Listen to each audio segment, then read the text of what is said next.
Yeah, so today's program, I will start with a short introduction to microclimate management. Unfortunately, Frank cannot make it, so I will take over from him. And after that, I would like to give the floor to Wim Bastiaanse, the CEO of IrriWatch, and he will give a presentation on measuring and monitoring microclimates. And then at the end, there's room for discussion and questions. Next slide, please. Oh, eentje terug. Yeah, so let me start with what are local climates. So on the left here, you see a macroclimate. This is a part of India. And on the pinpoint, you see Gumla, which is a small village in India. And the macroclimate is basically determined by large factors, such as the distance from the sea, the different seasons that we're in, the latitude, the altitude, and so on. And then if we zoom in a bit more, you still see the town Gumla in the right below, in the middle picture. And this is called the mesoclimate, so it's on a scale on less than 100 kilometers. And the mesoclimate is determined by the elevation, the aspect, the slope, and distance from, for example, a lake.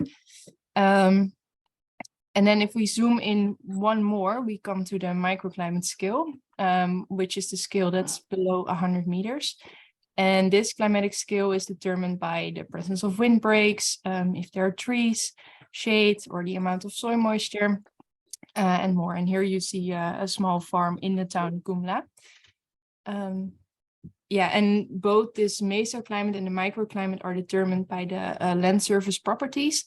And these are what we call local climates. So this is just to give you an idea of what we're talking about when we talk about microclimates or local climate management. Next slide, please. And why we try to promote microclimates so much is because we really see it as a third way to address climate change, next to adaptation and mitigation. And first and foremost, because it can cool down local temperatures.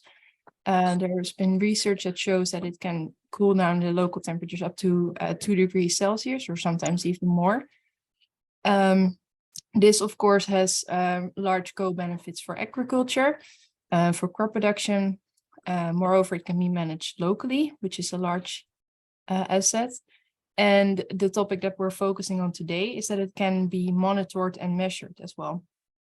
And next slide, please. Yeah, and the fact that this can be monitored and measured, on which Wim will explain more in a second. But we really see that as a large asset compared to adaptation and mitigation, which has shown to be quite challenging in actually keeping track of it and monitoring it on a local scale. Eentje terug. Yeah. There are various ways to actually monitor and measure local climates. First one is citizen science. So people working in the field, they actually know quite a lot about how the local climate around them is changing. So this is an example of an Indian farmer that is indicating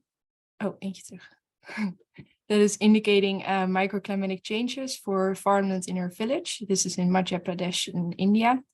And then the middle one are sensors. Microclimates can also be measured through sensors, and this is an example of a TMS-4 sensor that has been placed in a plot in Mashinani in Kenya. And then, of course, the topic that we're focusing on today is remote sensing. Yeah, Wim will explain you more about this, but remote sensing really allows us to measure local climate changes also on a small scale. Next. Yeah, so this is really why the fact that it can be monitored and measured real time and locally is really why we see this as a third way to address climate change next to adaptation and mitigation. And this really assists farmers, or knowing how the microclimates behave and can be changed, really assists farmers and landscape managers in their work and reaching their goals in terms of crop production or landscape climatic resilience. Next, please. So this was just a short explanation on the potential of microclimates and what we see with the concept of microclimate management. But I would now like to give the floor to Wim Bastiaanse to explain how we can actually measure these microclimates. And Wim is the founder of SEBAL, or the Surface Energy Balance Algorithm for Land. And he is a professor at the Faculty of Civil Engineering and Geosciences at the Delft University of Technology. And moreover, Wim also is the CEO of IrriWatch. And IrriWatch is a company that provides daily microclimate data for 1 million hectares to farmers. So Wim, please, the floor is yours. Well, thank you, Femke. That's a very nice introduction. And I'm pleased to share with the whole group today about how we can measure the system, because policy making is very good, but in the end we want impact on the ground. And yeah, to measure impact, you need to have access to data and to know whether your interventions are really working out well or not. So thank you for inviting me, and let's move to the next slide. Really the microclimate is a very complex interaction between various processes. In the middle is really the land surface processes and properties that are fundamental. And actually what happens is that if you go from one field to a next field that has a different property on soil, on vegetation cover, or on albedo, that has immediately an impact. So this slide is too complicated to explain, but you can already see here that there is wind, there is a soil temperature, there is soil moisture, air temperature, all those state variables, because they change with the state of the atmosphere, we can have impact. And this is good news, because people always think the weather comes from outside, which in a way is true, but also a lot of contribution to our weather comes from the inside, which means locally we can have impact. So on the next slide, I'm going to guide you through the fact that there is physics for this process. So it's not a coincidence that, for instance, the wind speed is changing after an hedgerow or trees. So a microclimate is really impacted by wind speed. We saw that on the previous diagram. And the wind speed is really a result of what we call surface roughness. So if you have a smooth land surface or a rough surface of the land, that will have an impact on wind speed. Yeah, and wind speed affects things like evapotranspiration and temperatures. So this is an important component to realize that at any change between two neighboring fields with a change in roughness, you get also a change in wind conditions. On the next one, we will see that it's not only wind, but also strongly local processes from the land itself. So let's take here a few different fields. One is a fallow field, not being cultivated, and here we have an irrigated field that is irrigated. And if we can click now step by step, then we can see here that there is a certain amount of net radiation on the fallow field. This is the energy that we receive every day. Part of this goes to the G, which is the heating of the soil, which is unavoidable. There's always heating going to soil, which, by the way, is good for biolife, microorganisms. We want to have more biodiversity. Well, these microbioorganisms also need heat. One part going to heating of the air, and then the green part or the blue part here finally is ET. ET stands for evapotranspiration. So this fallow field has very little ET, but it has a lot of heat. So if you walk over this field, you will literally feel the heat. And that is very much related to the surface conditions. Now, if we go to the other end of the spectrum, to an irrigated field, then we see that we have also a different amount of net radiation. we have a different G losses to the underground. We have very little heat, but you see the majority of this radiation goes to ET, goes to evapotranspiration. Now, immediately that results in differences in temperature. So the right-hand situation of a moist field being irrigated, being green, is having a low temperature, and the left hand is having a very high temperature. Now, these are the processes, and then if we look at the next slide, then you will see that we can measure these processes. So satellites measure the temperature, and I've taken here an example of Metahara in Ethiopia, a sugarcane plantation, and you can see on the left-hand picture from the satellite measurement that temperatures really vary between 28 and 46 degrees. So that's a huge difference of 18 degrees difference between those fields. And of course, that creates local microclimates. And the whole plea today is that we should work on conditions that lower the temperature, to reduce the global warming and have much more local, favorable circumstances, both for crops, but also for people, for mankind. And one reason really is the presence of green cover. And the right-hand picture shows you green cover. And you can see some relationships. You can see that, yeah, but if the green cover is very high, it means it's a lot of vegetation, then actually the temperature is lower. So by planting crops, by planting vegetables, tree rows, hedgerows, everything, it will reduce the temperature, and the impact is really, substantial, as we can see here. It's too simple to say that everything is related to vegetation cover. It's also related to the moisture, which we can see on the next slide. So on the next slide here, we see the impact of moisture. Now, moisture in the soil is always important for crops and for soil carbon storage and carbon processes and biodiversity in soils.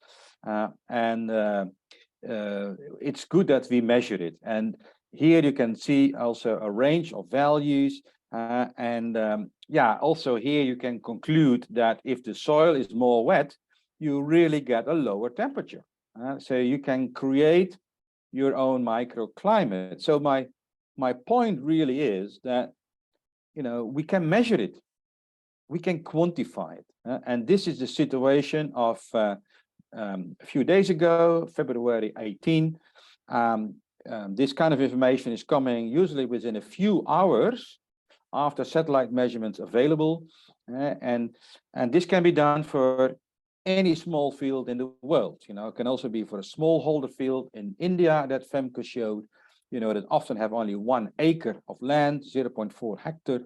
And these kind of things we can also do for those fields. And this is not a snapshot, but this is done every day. So every day you can generate this kind of measurements so that you can really see, okay, do I make progress in creating a local microclimate? Because if the temperature is lower, your water demand goes down, for instance. So your crop water use is going down. Well, this is fantastic. There is a serious shortage of water in many countries and many river basins. Now, if we can create a local environment that's using less water, yeah, that is fantastic. And at the same time, those cooler places, they also take more carbon. They capture more carbon from the atmosphere. So you can get more storage. And this is what we want. And of course, we all want reduce greenhouse gas emissions and so on. But what I'm telling you here is that by cooling down local climates, on field by field basis in developing countries, you really can reduce temperatures and also get more carbon into the soil. We have the equations for that. And the good news is we also have the measurements for that. And remember that soil moisture probes and citizen science is also a very good method for measuring. But where do you put the soil moisture probe if your moisture varies between 15 and 35%? Where do you put it? Where do you install it? It's not so easy to have a very good representative spot for your measurements. And so that's why spatial data from satellite are a great addition to understand whether your project has impact. Okay, next.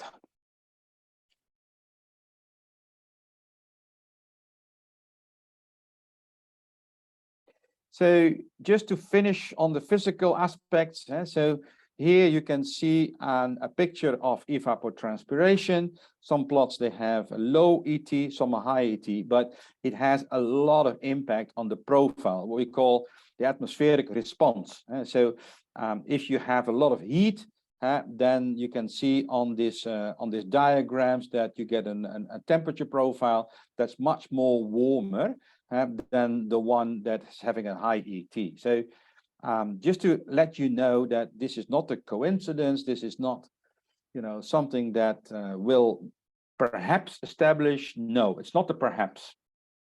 If you make a surface green, if you have a surface moist, you will absolutely impact the boundary layer of the atmosphere.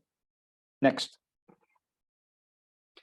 So as I mentioned, a cooler a crop is nice, cooler soil is nice, but also the air temperature can go down several degrees. Now, Femke mentioned already, it can be between -1.5 to 2 degrees colder, cooler, which is typically a value at the daily scale. So if you average 24 hours together, you can have 2 degrees reduction.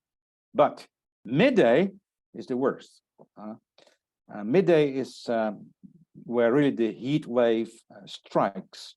And here on this diagram, you can see that for Metahara, the midday air temperature cooling can be approximately 5-6 degrees, but sometimes even more, which depends on wind speed and so on. And I think this is really something that is not always realized. People think about crops are good for food, which is of course true, but they forget about the ecosystem services. And I think this is a super good example on how also cropland can be considered as a way to contribute, you know, to having less impact of climate change. Next. So not only this can be done on crops or irrigated crops, it can also be done on natural ecosystems. So this is a land trust called White Buffalo in the USA, and also they really wanted to know is like, can we capture carbon from the atmosphere? And this is an example where we have using satellite measurements together with some physical algorithms to compute how much carbon is stored. And here you can see on the blue places that about, you know, almost 1 ton of carbon is stored in the soil. And this is, of course, a fantastic contribution. It will also lead more and more to green landscapes. The landscape will get greener by the time more natural vegetation and shrubland will arise. Yeah, this is an example on where they are using the satellite measurement program to report. You know, they have this trust of about 5,000 hectares, and they really want to know, are we getting greener? And is the temperature going down? And are we getting more carbon? And the graph on the bottom shows what the vegetation cover is, but also how much biomass is produced and so on. So my point is that we can really measure these processes, and also with a lot of detail of even 10 meter by 10 meter. Yeah, next. So yeah, it's getting busy there. So the old days, you had only a few satellites and they will never hit each other, but now it's more like a highway. More and more satellites are launched, and the good news is also that more and more small sats are coming. Small sats is something you can even have in your own hands. You can carry your own satellite. and they have now dedicated missions. So they are really designed to measure, for instance, temperature changes at the Earth's surface. And these things are not far away. This is just a matter of 1 or 2 more years, and then several agencies will come with this kind of product. So on the one hand, the need, I think, is growing. We all are concerned about climate change and environmental impact. On the other hand, my message today is we're getting more and more tools to also start measuring this from space, which is good. Next. So here, maybe a few more examples of a case where you can measure impact of droughts on the resilience of ecosystems. This requires a little bit of explanation. On the left-hand picture in Dutch is the classical way that the Dutch weather service, the KNMI, shows you drought conditions in the country. Okay, so this is the year 22, was a dry year, and you can clearly see here certain areas where they had weather stations. You can clearly see like ovals surrounded by certain point measurements, and you can see on the left-hand side that you have areas with a shortage of water. They call it rainfall surplus. Rainfall surplus basically is your P, the rainfall, minus a kind of a reference ET. So they say, look, this is positive when you have more rain than evaporation, but it's negative if rain is absent. And they show you the level of severity. On the right-hand side, you can see the same picture, but then based on satellite measurements. And what I really found very interesting is here also to see, how much deficit there is and where this deficit is occurring. And this deficit here is computed in a slightly different manner, but it's more related to, the moisture available to vegetation. Transpiration deficit is really like, what is the shortage of water available for vegetation? Can be wetlands, can be forests, can be grasslands, can be cropland. And this is very interesting. You see now that in red, you see real spots that suffered a lot. And they really had a hard time dealing with the drought. But then if you go more to the yellow and the blue parts, you can see that they have hardly any impact. So they were, let's say, resilient. They did not have a huge impact on the ecosystem functioning.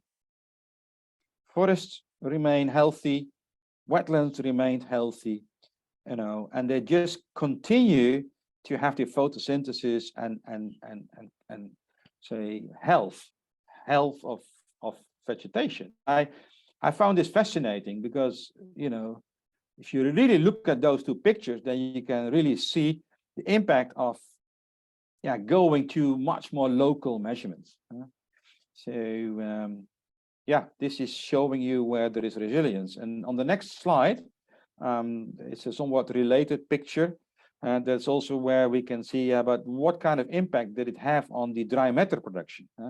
So all the areas that are blue on the left hand are green in the right hand. So they still have their grasses, the wetlands continue, etc. All the places in red are usually urban areas or very sandy areas, areas with decline of the groundwater table, shortage of moisture. So the red areas are really the areas that should get much more attention. So in the Netherlands, for instance, they work a lot with water boards, and you can clearly see that some of the water boards have a lot of things to do to improve resilience, while other ones, actually, they are already more like, almost ready for the future.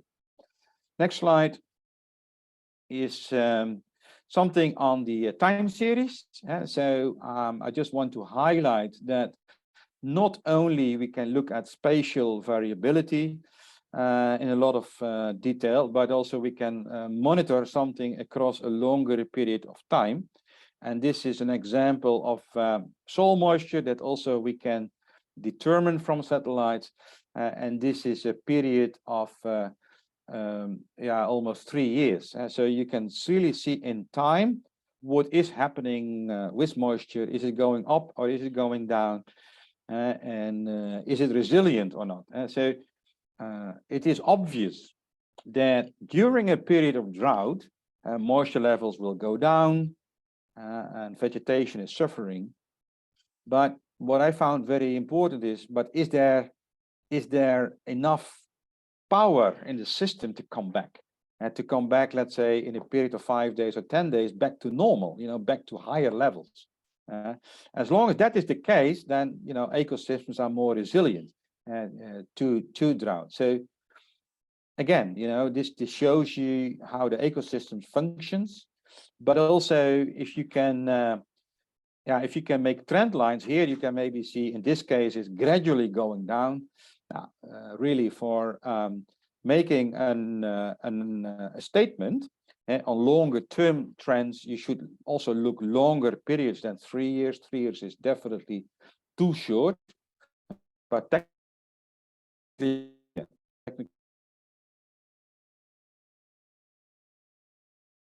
yeah, 40 years. We can also create time series of 40 years of higher resolution images of soil moisture.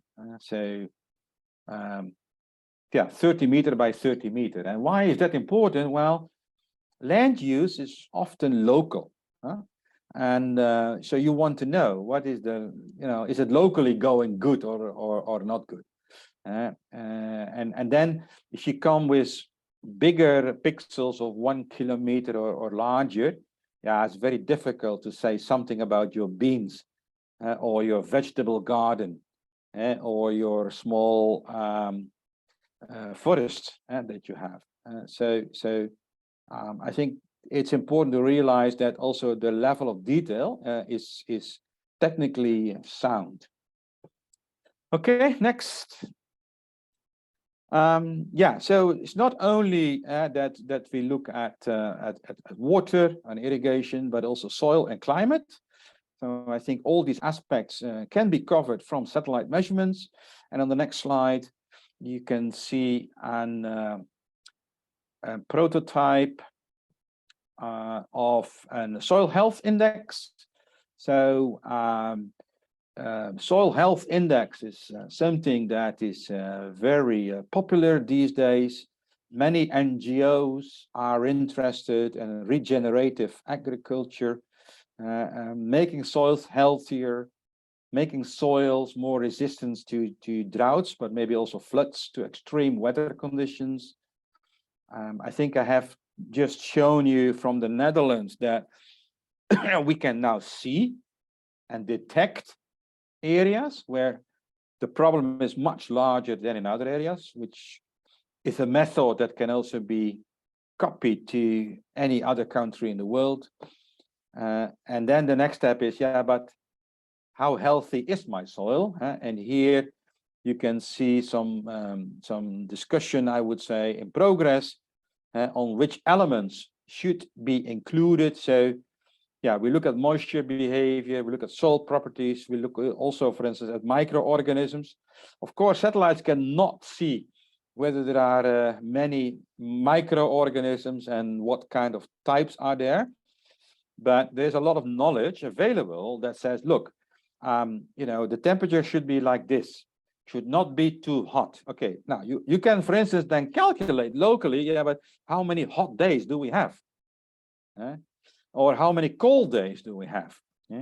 And also, is there a dry matter in the underground? So is there a root or a tuber or anything else, that is a kind of input of carbon into your soil balance? So these kind of things we are currently working on. And then on the next slide, you can see that goes beyond actually soil health. It can also go to microclimate, like what is the midday air temperature cooling? Is soil temperature increasing across time or not? but also on, is it sustainable? So what are the efficiencies? What is our water use efficiency, but also nitrogen use efficiency and so on, and how much water is used. So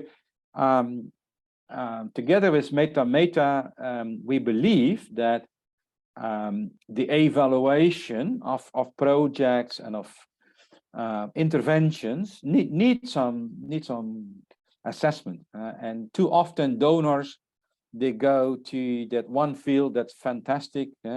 When I was in World Bank teams on reviewing projects, they always go to that one single field that everything is perfect. They never let you go alone to drive around on your bicycle and check field by field. So I think by measuring every field and by quantifying those aspects, I think we can really make a step change in environmental impact reporting. And really the whole message today is like, hey, we can do it, you know. Of course, not everything with the same accuracy, but sufficiently accurate, you know, to start implementing it and making standard reports. So then on the next slide, I'm coming to my end of my talk. So really, we want conducive agro-ecosystem systems. Nobody will disagree with that. But then, yeah, what do we mean by that? And the point is, we can now label them. So we can talk about how much cooling do we get during the midday period, during 24-hour periods. How much impact does that have on water use and water requirements? And, you know, having the stomates of the vegetation open, you know, we can calculate also how much carbon is sequestered. And then if we have more carbon, we get more organic matter, we can increase the water storage, we can increase the water retention properties, and that makes the system more resilient. But in fact, also any surface that's colder and a surface that is rougher will reduce wind speed. Don't forget that hot surfaces also increase wind speed, so that you get more turbulence. Yeah, and so on. So I can continue with, you know, even a longer list, but it's very important that we think about agriculture also as a system that can help providing ecosystem services. So then the final slide is the message home. I think you know, cropping systems in general, they can have an impact in a very positive way. They can create local climates, but yeah, in addition to local climates, also we get other things. So looking at agriculture as food producers alone is a bit simple. We should also recognize their services, and those services can be quantified. And I think especially the thermal satellites, they will get a major role in the near future. In the end, it's about the temperature and other atmospheric physics that create those climates. And yeah, it's so nice that we can now have a measurement system. So yeah, the tools are available, and I think we should really now start using those tools to describe the success of interventions in the landscape. And yeah, I'm so glad that MetaMeta took the initiative to have that book out, where many good stories are summarized on how how positively it can impact. Yeah, the lecture today is really to highlight that we can start quantifying those impacts. And I think that's very important also for future projects, and that you have a very good measurement and reporting program, so that we can value the role of microclimates. Okay, with that, I want to thank you and give it back to the moderator. Yeah, thank you so much, Wim. Really interesting talk, and yeah, I hope we were able to convince people of of the large possibilities that microclimates and creating conducive microclimates have. And moreover, that, yeah, as you said really nicely, that we can actually quantify this and give really clear results. We have a little bit more than 5 minutes left. I want to start with, are there any questions from the audience?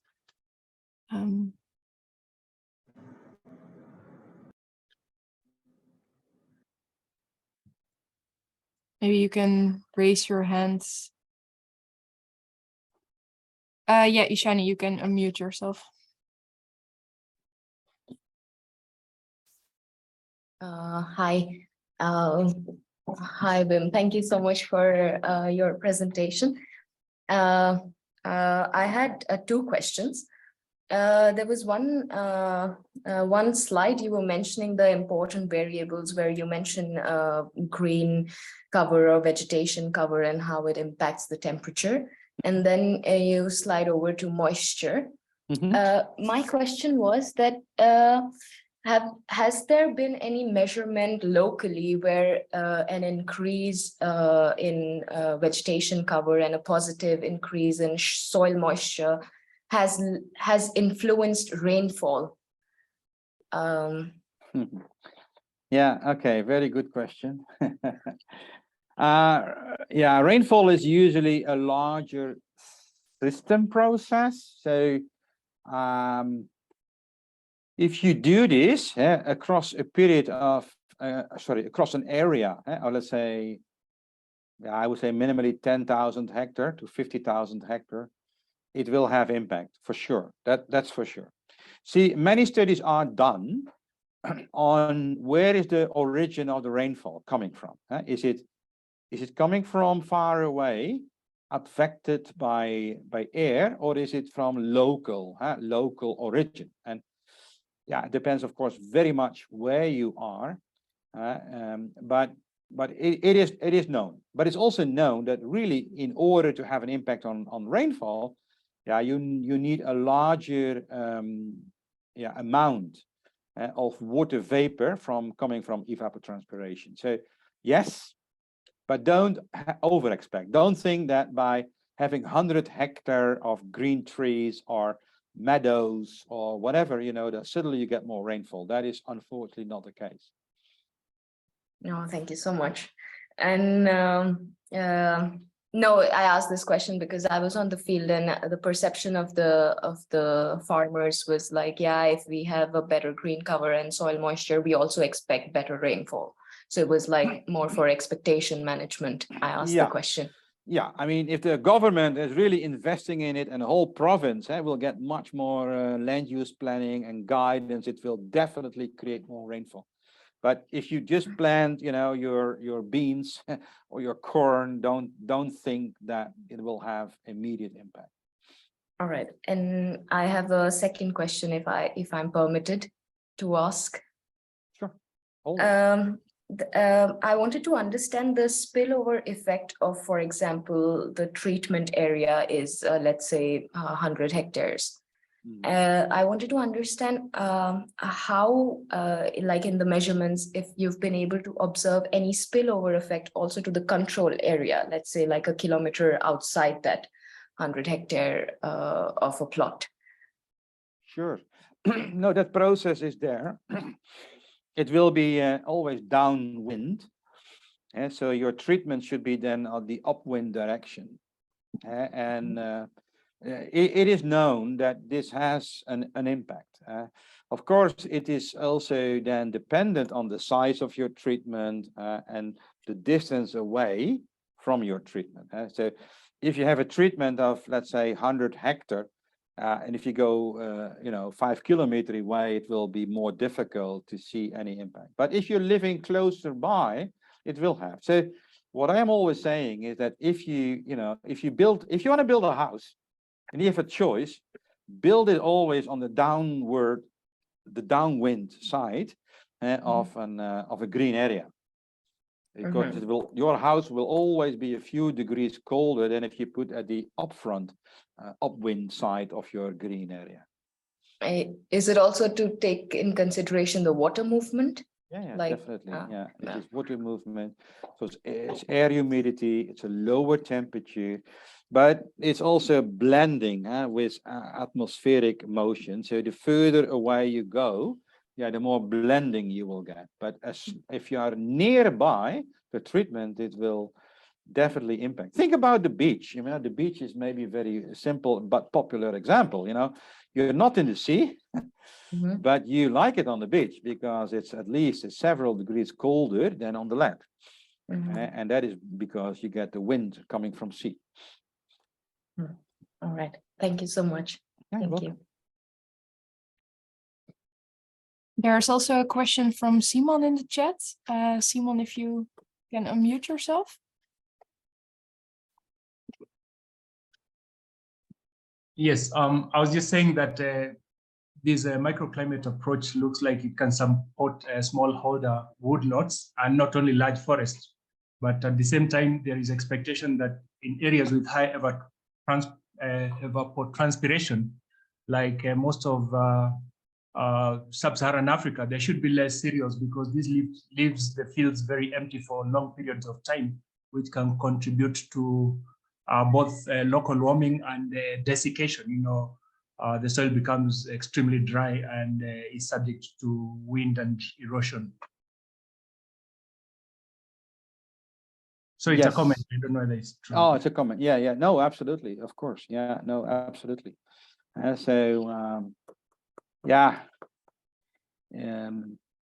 I like really development programs to focus on, you know, keeping the landscape green. You know, that is the best in ultimately. But yeah, it requires some planning. If you start with a very small field alone, the impact will be little. But if you go with a larger group, and if you make the landscape green, then it can definitely help. Of course, you need water. That's the whole thing, you know. So evapotranspiration is basically the main physics that cools the air, called evaporative cooling. But yeah, evaporation takes water. So somewhere you need to have water. That's also a fact.